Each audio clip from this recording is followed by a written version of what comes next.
Miss Allison here. This is for November, and I was just gonna tell you about our packet that I gave you this month. Everybody should have gotten a bug book, so it says Bug in a Rug, and every family should have got one of those. And then every child should have got some Play-Doh and a bug.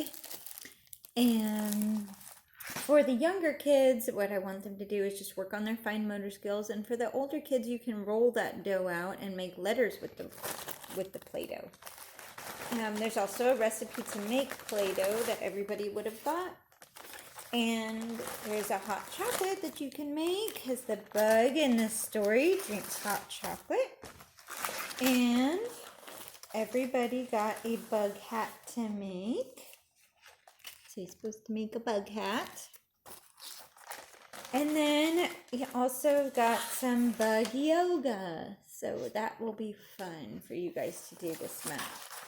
Okay, and then I'll move on to what everybody got separately.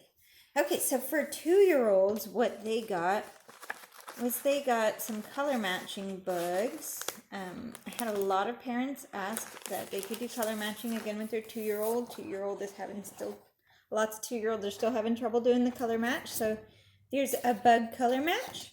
And there's also, you can color these rugs and then hide the bug under the rug. Or you can use your bug from your Play-Doh in here. If you use this bug, and you can hide it in different places, like under things, on top of things. You can do it on top of you, under you, on the side of you, and talk about direction words with your child. So those are great for 2-year-olds. Great skill for them to do. And I also thought, because we were working on colors again, I just thought that we could do some sorting and matching. So what I have here is I have some things from my kids' toy room. So here's some markers. So maybe they could sort them by markers, pens, pencils, crayons. So you're sorting out different things, or you could sort them by color groups. So everything that's purple you put together, everything that's green put together. So again, you could do it by color, or you could do it by shape. And I have Legos here to show that. So I have circle Lego, a square Lego, and then rectangle Lego. Or you could do it by colors again. So it's up to you guys, the way that you sort. Those skills will come in handy whenever they start picking up and cleaning up after themselves. So I'm sure you guys would like them to get those skills down as soon as possible.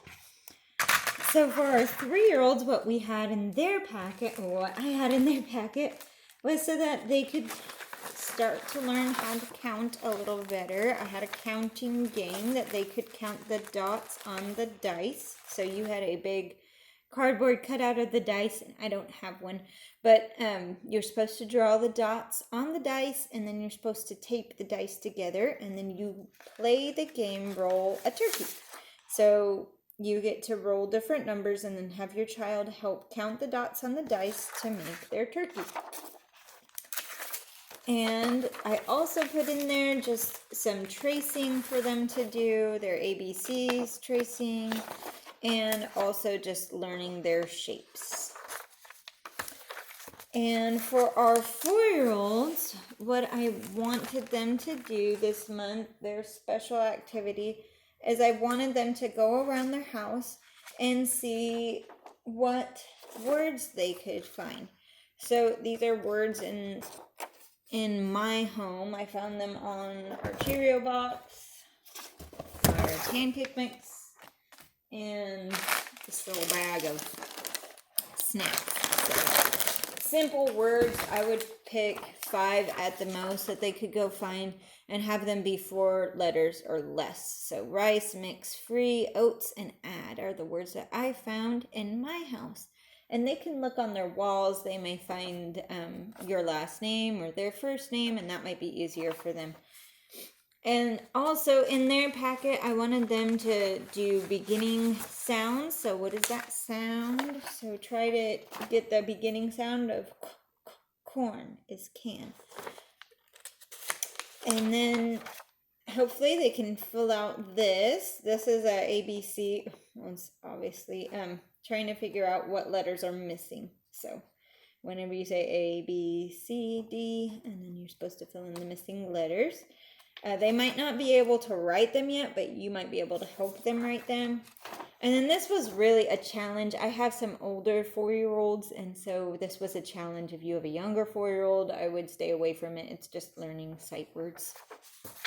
Okay, well, I look forward to speaking to you all about your month, and I hope you guys have a happy Thanksgiving. I also wanted to remind you to keep your child up to date on their well child visits, even during COVID.